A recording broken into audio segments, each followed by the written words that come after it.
Wonderful. So welcome to those of you watching this recording.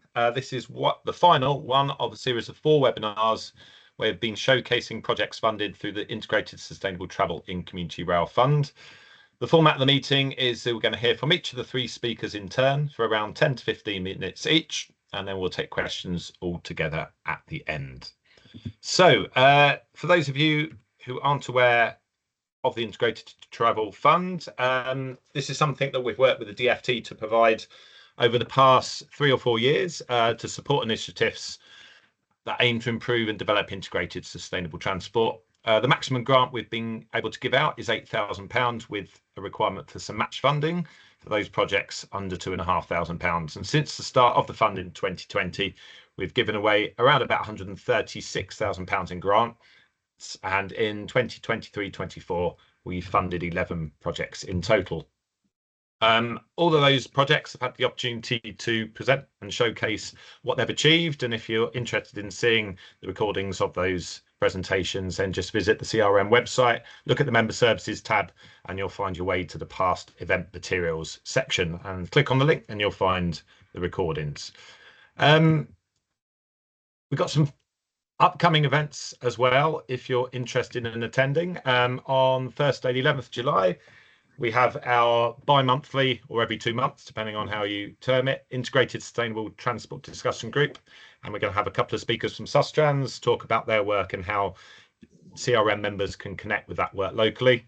And also some advance notice that on Thursday, 26th of September, between 11 and 12 o'clock, we're going to have a specific webinar focused on local cycle and walking infrastructure plans, again, with a speaker from Sustrans, but also a colleague from Active Travel England, who's going to explain a little bit more about those plans and how you can get involved with those locally. So today, without further ado, we're going to move on to our speakers. We're going to welcome Kent CRP, Gary Outram, to talk about their efforts to improve access for cyclists. Cheshire CRP, Sarah Muir, is going to tell us about some youth-led digital content and a social marketing campaign. And we're going to hear from Andy Pope at South East Communities Rail Partnership about activities aimed at reducing cycle thefts at targeted stations. So I'm going to stop sharing my screen now and pass over to Gary, if you'd like to share your own screen. Thank you very much. Thank you, Gary. Fingers crossed I can remember how to do this. I think we are looking good. So I'll just wait for the box to pop back up. So this was our Kent CRP's Integrated Sustainable Transport Fund project, looking to deliver cycle rails at 6 of our stations. The project was led by my colleague, Therese Hammond. Therese isn't here today, she's on annual leave. But if there are questions that I cannot answer at the end, I will ask Therese to follow up when she is back in a couple of weeks' time.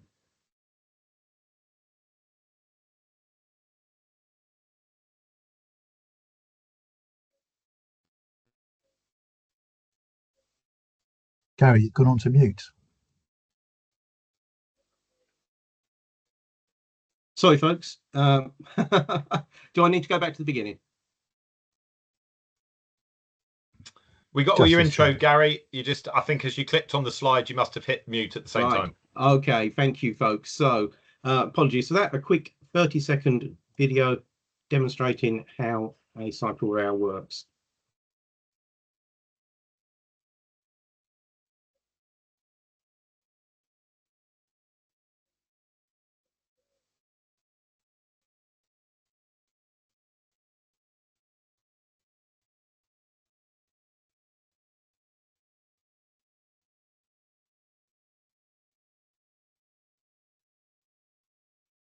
So the video shows you what they do, and then it's really about what are the benefits that they bring. Well, quite simply, they make it easier taking a bike up and down a flight of stairs. It's a mitigation for a barrier to using a bike as part of your onward travel after a train trip, or indeed choosing to make that travel if you've got to cross that footbridge to get on your first train. It's a low cost improvement where the ideal solutions of lifts or level access are not achievable. So the key question is, why are we doing it here on the Kent Downs line? Well, on that line, 5 of these 6 stations are in the Kent Downs National Landscape. So we are undoubtedly supporting sustainable tourism. We have established and popular cycling trails that can be accessed easily by just a short ride from those stations. So having this facility available just makes it easier for people to hop on, hop off the train, do a long trail in a series of shorter sections. One station on that list, Armin, was once a rural area on the urban fringe, but there is growing housing development and increasing use of the station as a result. The station is currently inaccessible with a footbridge in place. So again, commuting for those onward journeys, it's another opportunity for us just to open up some possibilities. So how did we go about achieving this? To start, we had to contact our train operating company. So in our case, Southeastern. We have installed cycle rails with them previously on the Medway Valley line. So they knew what was involved and we knew, as it were, what to expect. So that was a big help for deciding how best to proceed. Funding is a huge one in any of these situations. So on the right-hand side, we got a cheeky tweet. Once we had news from Community Rail Network that our Integrated Transport Fund bid had been successful for that maximum 8,000, we just thought, well, okay, let's see who's watching. And the following day, Kent County Council came back to us and said, yep, we like the look of that. How much more do you need? It was unfortunately a coincidence. Correlation is not causation. But they had not seen the tweet, but I always like to think that they might have. We also approached Ashford Borough Council, who have a dedicated scheme to support active travel, so cycling and wheeling projects in their borough. We put in a bid for the a maximum amount we could, as only one of those 6 stations was in the borough of Ashford.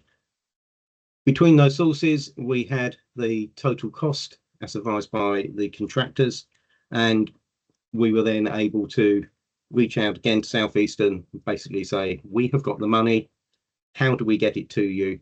How do you progress with the installation? And at that point, we do have a little bit of a hiccup. We were hoping this would have been completed a week or so ago. We could show you some launch event pictures. Unfortunately, the project remains in progress, as can often happen on the railways. Various permissions have taken longer, or indeed are still taking longer to get in place. We are hopeful that Community Rail Network, and more importantly, Department for Transport, can continue to bear with us a little longer. It is definitely making progress. It has been advertised on the TOC's own social media channels that it will be going ahead, but we are not quite across the line yet. So we went through a number of project stages.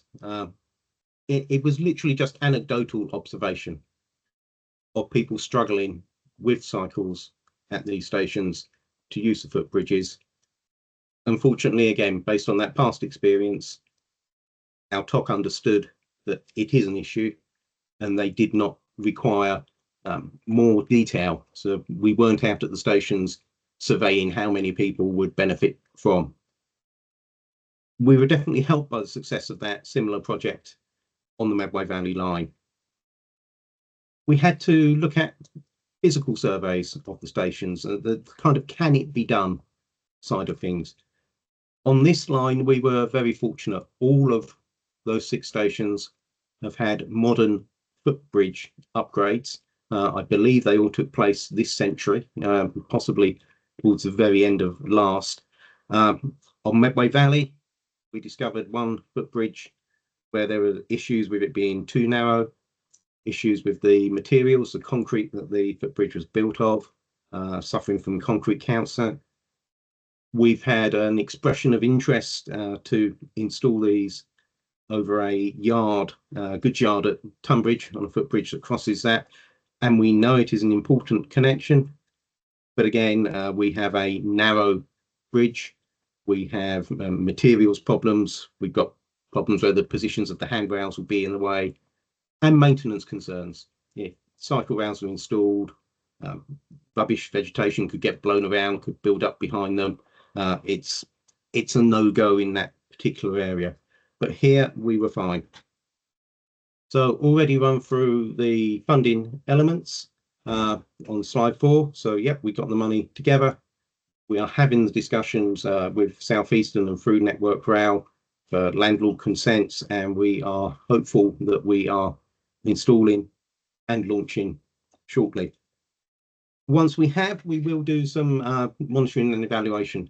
So we will seek feedback from users, putting out on social media requests for experiences from people who are making use of those, talking to local cycling clubs, try and get their feedback on how they have made journeys easier for people with bikes. But importantly, we are not forgetting the people without bikes. There is a limited risk that these rails create a trip hazard and an inconvenience for other users. Again, that is assessed through the formal survey processes by the TOC, so we can proceed with some confidence that these will be a success. So final slide, this is where we want to get to. So at the moment, it's a situation which is a struggle, and we want to get to the point where we have got some wonderful cycle rails on our footbridges, as we did on Medway Valley a couple of years ago, and we can absolutely have that celebration. So again, for further information, I will be staying on the call, and if there are questions at the end, I will do my best to field them. But if it's the more technical aspects, I may not be close enough to the delivery of the project to answer things straight away, in which case I'll make some notes and send them through to Therese. Thank you all for listening, and I shall stop sharing and pass back to Gary. Thanks, Gary. Really good to see that.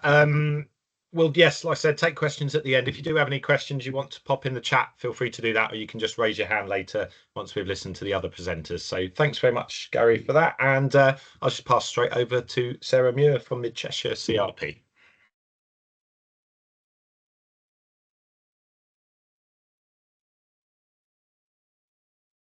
And Sarah, you need to unmute yourself there, Sarah. Right. Hello, everyone.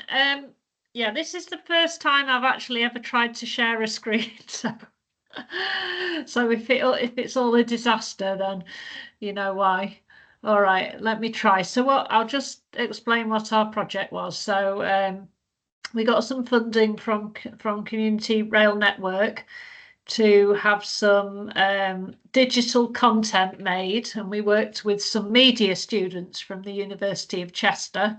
So these media students have to do a project. I think they're like in their second year, and it's sort of they do like an industry project, you know, so like they work with whoever to make videos. So the idea behind it, we wanted to appeal to younger people. We wanted to highlight all the things you can do along the Mid Cheshire line, but because we don't in the past have had trouble targeting sort of the younger age group, like sort of teenage and 20s sort of age group, we thought if we work with these university students and they make some fun videos, then that might appeal to that sort of age group. So that was the thinking behind it. So Gary, do you want me to share all the videos or just share one or two? I think probably we'll give one a go, Sarah, and see how that goes. We did try this earlier on, be a bit ambitious sharing them all. we will see. We can always share once, because they're not live at the moment, are they, Sarah? So once they have gone out, we can share links with the audience today as well. But let's give one a go. Let's see how we get on. Right, let's see how we get on with this. Yeah, okay. So the sound, right, hang on a minute. Share a document. Right, oh God, hang on a minute. Let's see if I can find it now. Just so everyone, it worked well in rehearsals, so we're all right. It We will get did, there. but what I need to do is get into my emails now. Hold on a minute. Right. If I go into my... We can see your calendar at the moment, so okay. Oh, is that? Can you see my emails? you see your emails, yeah. Right. Okay. Let's just search for this email that I need. One it was, I think. Right. Let's go. Let's open that. Where's the...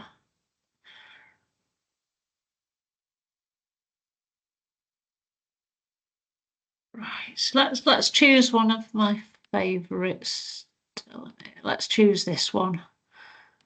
Okay. Today we went to go ape. Let's go to De La Muir on the Mid-Cheshire line with Northern Rail. It's only a 10-minute walk from the station. We had to warm up with some smaller obstacles. Up to the treetops. Watch him go.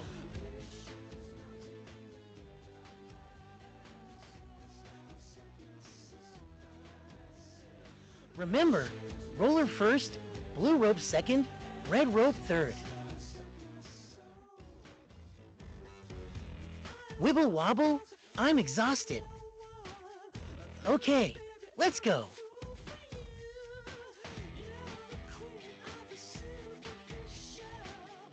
This was the hardest one. Watch it twist. We smashed it. Thank you, Go Ape De La Muir. Stop sharing. Okay, did you all see that? Yeah, that worked well, Sarah. Good. Okay, so yeah, so that was an example. That's probably one of the I mean, I was pleased with all the videos, but I think that was one of the better ones. So as you can see, yeah, it was about Delamere Station is one. It's a countryside station, but it's one of our more popular stops because they do a lot of outdoor activities there. So you get a lot of day trippers going with bikes, or you can hire bikes and you can do the Go Ape course and things like that. So yeah, so really it was the idea behind it is when we put it out on social media, we'll share the links, and hopefully the students will also share the links with their friends, and hopefully it will be viewed by younger people and they might be inspired to take the train or, you know, get out there and see what's about on the Mid-Cheshire line. Lovely. Thank you, Sarah. Quick question, if I sneak one. How many videos did you make altogether? Oh, it's quite a lot. So we made... Oh, do you know what? I don't know the total number, but there's like at least 10. We made quite a few. There were 4 groups and they each made Chester TikTok of Chester. And then there was 2 made at Delamere, a cycling one and the Go Ape one. And then Northwich had 2. And then where else? Altrincham, they made 2. And Stockport, they made 2. So, yeah. Okay, and were the university pleased with the outcomes from their point of view? Did they achieve from the project what they wanted to? Yes, I think they did. Yeah, the student, the tutor added a couple of bits to 1 or 2 of the videos because she felt on 1 or 2 of them they'd filmed things without, like for example at the brewery, at Robinson's Brewery in Stockport, they just filmed a horse, but they didn't explain this horse was used to like pull the wagons. So the tutor went on and added a bit of text just to explain, just in places where she felt it wasn't clear. But no, I think on the whole it's been pretty positive. I know they enjoyed making the videos, you know, they had fun with the project, which I wanted them to do. So, you know, I didn't want it to be a serious thing. I wanted it to come across that they were having fun, and this was about young people going out and having a nice time. So I think that's come across. It's quite light-hearted videos, and yeah. Brilliant. And in terms of the project budget, to give people an idea, it wasn't an expensive project to run. What were the expenses you incurred in it? Well, mainly, paying for things for the students, really. Yeah. So we're not. So we will use the remainder of the funding to, on marketing the content. But yeah, the main expenses were. Northern issued a travel pass.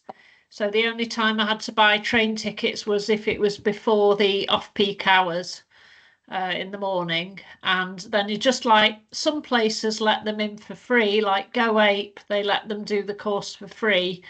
But then other places like the ice skating, we had to pay full whack for everything. And then as well, I allowed them food and drink expenses for the day. So, yeah. Okay, and in terms of your time, because I think we were discussing earlier on that it did grow arms and legs a little bit. How much of a time commitment was it for you? It was, I think what it was, it was getting things put in place. For me, it was I had like a week or two that was quite stressful because I was setting up the filming with the places. I was dealing with all these visitor attractions and then arranging times and then going back to the tutor who'd then go back to the students to check that was all right. So it was quite a bit of toing and froing, and I was having to sort of timetable everything, work out and do a schedule for each shooting day. And also, not getting permissions to film till the very last minute on something. So it was a bit nail biting, it was like, was still waiting to hear for permission like a day or two before they were meant to film. So, yeah. Okay. Brilliant. Well, thank you very much, Sarah. Sorry to ask those questions now. I thought it'd be good to do those just all in one chunk. But we'll give everyone else the opportunity to ask some questions at the end. But thank you, Sarah. Yeah, you're welcome. I'll pass Thanks for watching. Straight over to Andy Pope from South East Communities Rail Partnership. Hi. Yeah, here we go. So hopefully did it present? Yeah, all good, Andy. Can you see that? Excellent. So I'm just going to, hopefully I've got some videos embedded in this, so hopefully it will work. We haven't rehearsed it, Gary, so fingers crossed, but we'll see where we go. But this was our project based on the South East Community Rail Partnership down here on the southeast corner. That's our network of lines that we cover, all the coloured lines from Hastings up to London and Windsor down to Chichester and Littlehampton and Bognor Regis. We identified a bit of a problem, which was bikes being stolen, and actually worse than that. You can say, what can be worse, having your bike stolen when you're coming home from work? But actually, they were also being abandoned at the stations, and that's two stations that I have on my line. The top left station is Tunbridge Wells station, and the two photos down the bottom there are Tunbridge station. And there were over 100 bikes abandoned at the station, which was not only a nuisance for the people that had their bikes stolen, but also a nuisance for the station staff and the railway companies. It was taking up space and resource, and also gave them the problem of what to do with them. So we came up with an idea of probably helping to improve the security of bike users around the stations. And that idea was to undertake some bike marking events, some security bike marking events. So we engaged with the partners that would help us out on this. Obviously, the funding granted by CRN, the ISTF fund was roughly, I've rounded the numbers up, roughly £4,000. And we had some match funding, which came in all sorts of shapes and forms of another 1,500. That went towards covering the cost of the bike marking kits themselves, which we got on a bulk price, which would ordinarily retail at around £17 each. So everybody that got their bike marked for free got something worth about £17. It also covered the cost of one of our other partners, Sustrans, who came on board, gave us some advice and also gave us some resource to undertake the bike marking themselves. They did some training and actually did the physical bike marking and capturing the data of the owners and entering it into the database for us. So we also engaged with various station partners and groups around the stations. Local colleges and universities became key to making this work, really, and I'll go a bit more into that in a minute. Cycle hubs, there's obviously several cycle hubs up and down the network, and then also integrated transport groups. So we engaged with Lewis Cycling Group, and indeed that was our first event, was held at Lewis. So the chap from the bike register scheme came down to Lewis, trained us all how the system worked, gave us some very keen facts to learn, and actually they were asked lots of questions on the days. But the key fact that we took away, that if you have your bike marked and registered on the database, it's 80% less likely to be stolen. That's just from a simple sticker, really, and goes on the understanding that if you've got a visible sticker next to a bike that hasn't got a visible sticker, then the other bike is more likely to be stolen. We had a great day there. Lots of cyclists turned up that day, and this chap gave us a video which we can just watch, and hopefully, fingers crossed, this will work.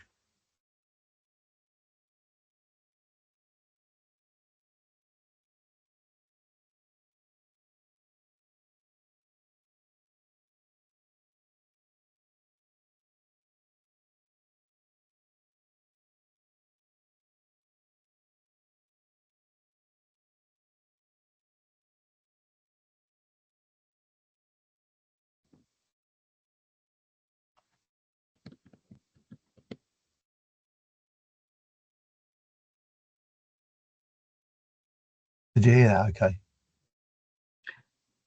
We couldn't hear it, but it had the subtitles on. Oh, okay. So right, there's another one coming up later, so I'll skip that in a second then. But that chap, basically, I love the quote, "Make my bike unnickable." I think he might be asking for a miracle, but it will certainly improve his odds of having his bike not stolen.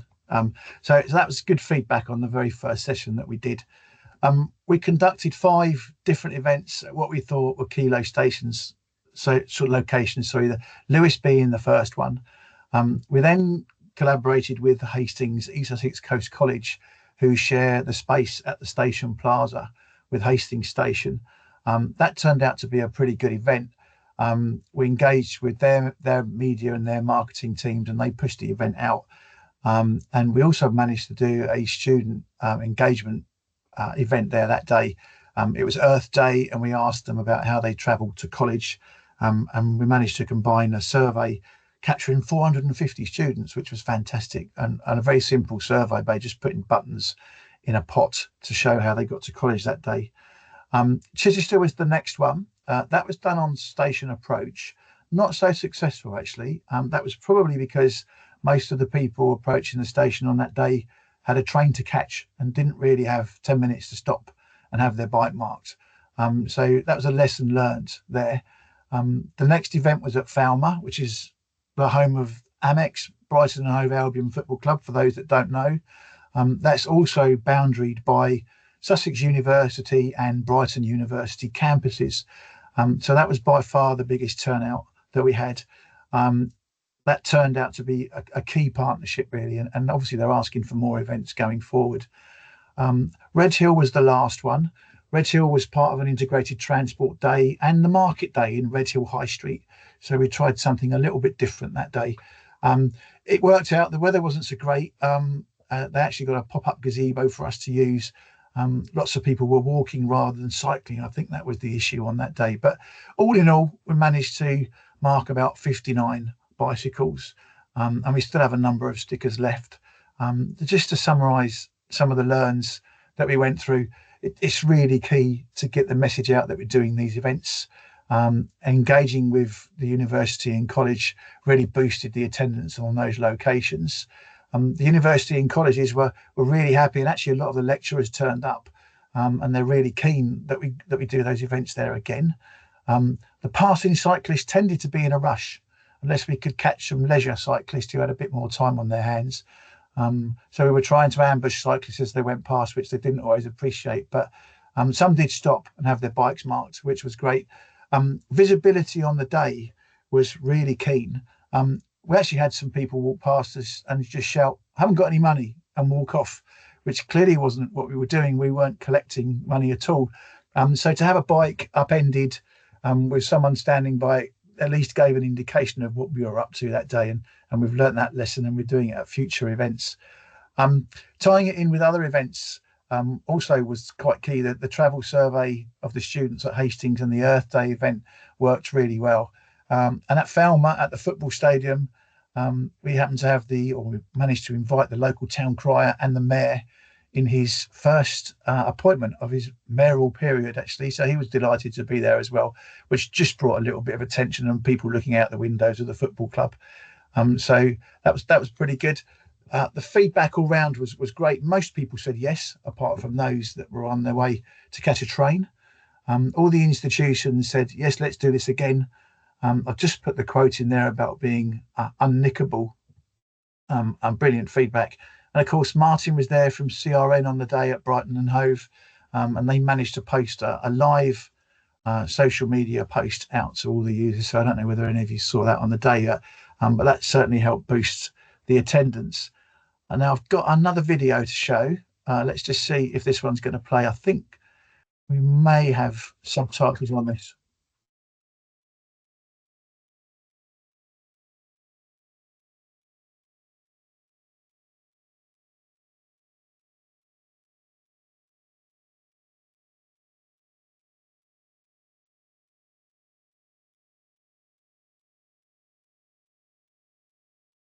Ooh.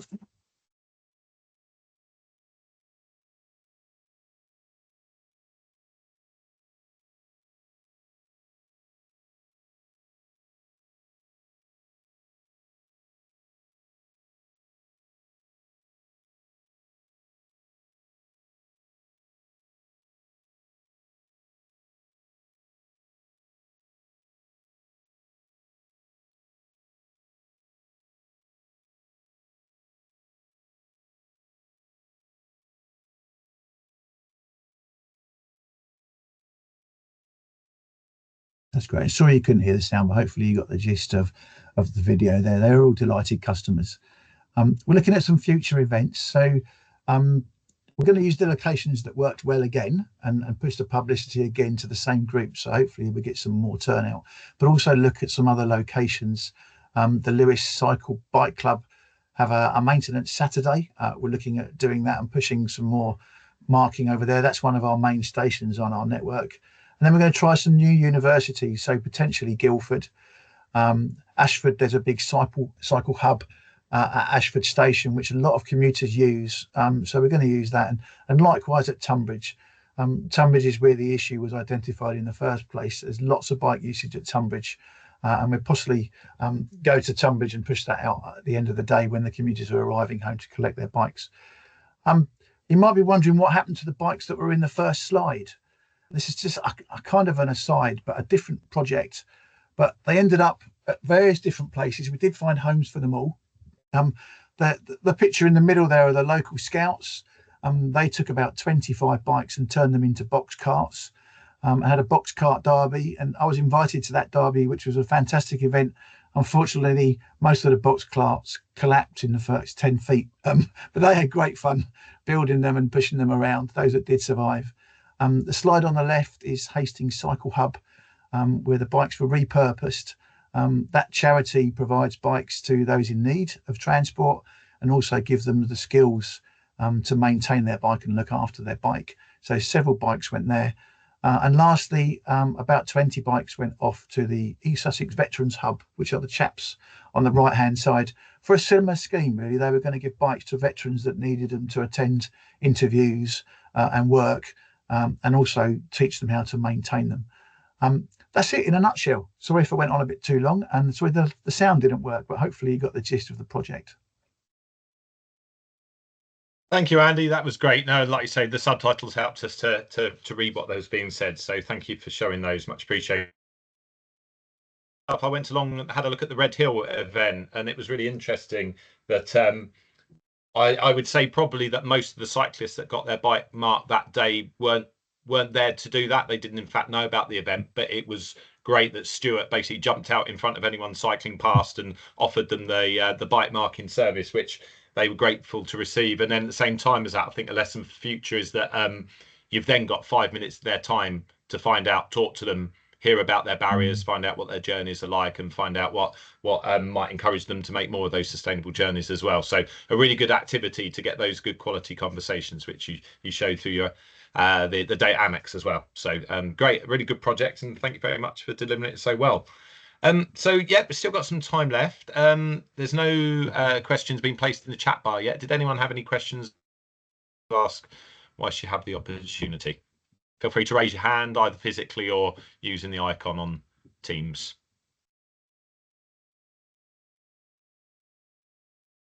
Gary. Yeah, it's not so much as a question as just a note for Andy. Far be it from me to put you off of using Sustrans again, because of course I'd be very happy about that. And I think Stuart would go to Ashford. But have you come across Cycle Circle in Ashford? It's a project to recycle bikes locally, and Spencer, who's the kind of lead there, could certainly do kind of doctor bike activities. I am not sure if he can do the cycle marking for you, but you know, it's somebody who's local and on the ground. Absolutely. Gary, thanks for that. Yeah, we haven't. That's fine. Just Cycle got a Circle, quick note in the chat. Potentially we share Ashford, don't we, Gary? so we could potentially have a joint bike marking event at Ashford, and that sounds ideal. And ironically, I've actually had a phone call yesterday for another 20 bikes at Tunbridge, so maybe we could move those over into Kent, into Ashford's direction. Yeah, I'm reluctant to commit to anything in the remainder of the kind of this financial year, because I know Therese already has a fully booked diary, and my trying to squeeze something else in for us to do, well, it may not go down well. But equally, yeah, if we're aware of that contact. And again, Tunbridge, there's another bike recycling scheme. They're based in Southwark for that side of things, although they, the people live in Snodland. Community Cycle Works. So that's again, really if you've got trouble finding somebody to pass bikes on to, they may, I won't say will, because of course, occasionally they get flooded with donations, but they may be another interested one. Well, it would be lovely to share the love, wouldn't it? The more contacts and partners we've got, the better, because I think it's an ongoing thing. Absolutely. Yeah. Thanks, Andy. Great. Thank you, Gary. Got Sarah Muir's got a hand up. Oh, you're on mute, Sarah. I was just wondering, on the bike marking, it's a sticker. Is it a sticker? And would it be easy to peel off? Say someone wanted to steal it, would they have a go at peeling it off? It's a good question, and obviously that is one we got asked a lot. It's a fragile sticker, so it cracks and breaks, and it's not very easy to peel off, and it really is super strong. But the way the kits are marketed is you have a very visual sticker that's on display that you can see as soon as you approach the bike, but you also hide a sticker underneath the frame by the wheel hub, so it has two stickers. That they are difficult. In fact, we broke a few putting them on. They snap and break quite easily, so they're not normal stickers. Yeah. Okay, thanks. Yeah, it's interesting. I just got a quick sort of point / question myself. Obviously that is one form of security. There are some sort of higher tech versions of the same. I've seen myself, my friend's got one, in fact, where it's like a microchip that you knock down into the seat tube, and it kind of wedges at the bottom, and it basically can't be taken out once it's in there. And I wondered for the future whether there's an opportunity maybe to reach out to the company that provides that and see if they'll provide some sort of benefit in kind to you in terms of funding the basic product, if you then maybe cross promote what they could offer as a more enhanced version, just as an idea. Absolutely. There's also another product, Gary, which is it's kind of like invisible paint that actually has micro dots, and you can get a micro, what's it called? It's not a microscope, a magnifying glass that you can read the micro dots on, and each micro dot contains a code, and that code is registered. So yeah, there's lots of different ways, and we'd love to push this out further with a bit more funding. And see if we can make a real impact on the number of bikes that are appearing in the arches at the stations. That would be great. Great. Oh, thanks, Andy. Any other questions? I see, Gary, you've put the link in the chat for Andy there, haven't you? I can see. So, thanks, Andy, you can find that when you need it. Any other questions? Last opportunity. I'll just say also on the cycle ramps, that was something I got asked about by someone, so I'd be interested in finding out more about that. on the cycle ramps with the bridges, because we've got a few of those bridges. So yeah. Any particular question to start it off, Sarah? Well, just like who made them and that sort of thing, and yeah. Okay, that's and how much they cost and all. Yeah. I think that one's in Therese's kind of area. I'll just pop an email into the chat.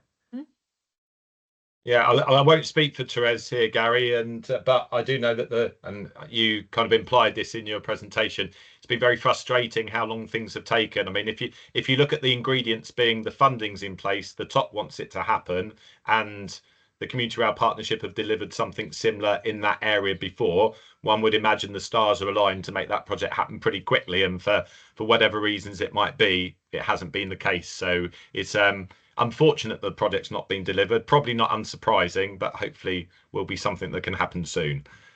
Yeah, I mean, we will look for further lessons and take them away. Again, I know one or two of the little details. You know, we even had simple things like the TOC going for landlord's consent, and then discovering that whilst these footbridges were all renovated, like I said, this century and replaced, the mapping still shows the old locations for the footbridges. So they have literally been trying to amend the maps so that they will actually match where the cycle rounds are going at the stations, and that and some other unexpected and unanticipated flies in the ointment, shall we say, have been the issue.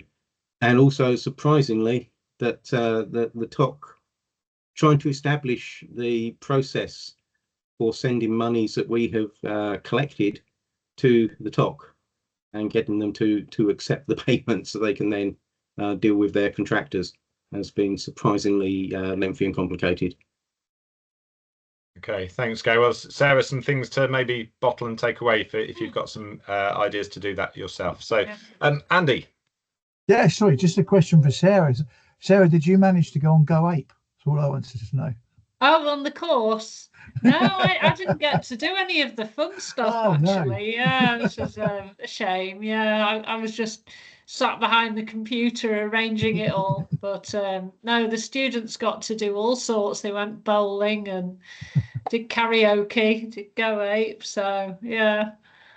But well, I'm glad you didn't show us the karaoke one, Sarah. I think that might be one thing too many.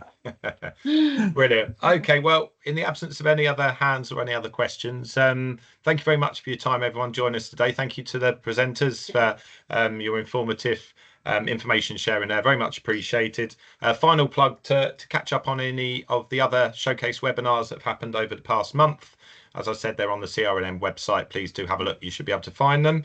And yeah, final plug also for the Integrated Sustainable Transport discussion group that's going to be taking place the first couple of weeks of July. Feel free to get in contact if you'd like to sign up for that. And details of that and other events that I'm organising are also on the calendar on the CRM website. So please have a look at those and get in touch if you'd like to sign up.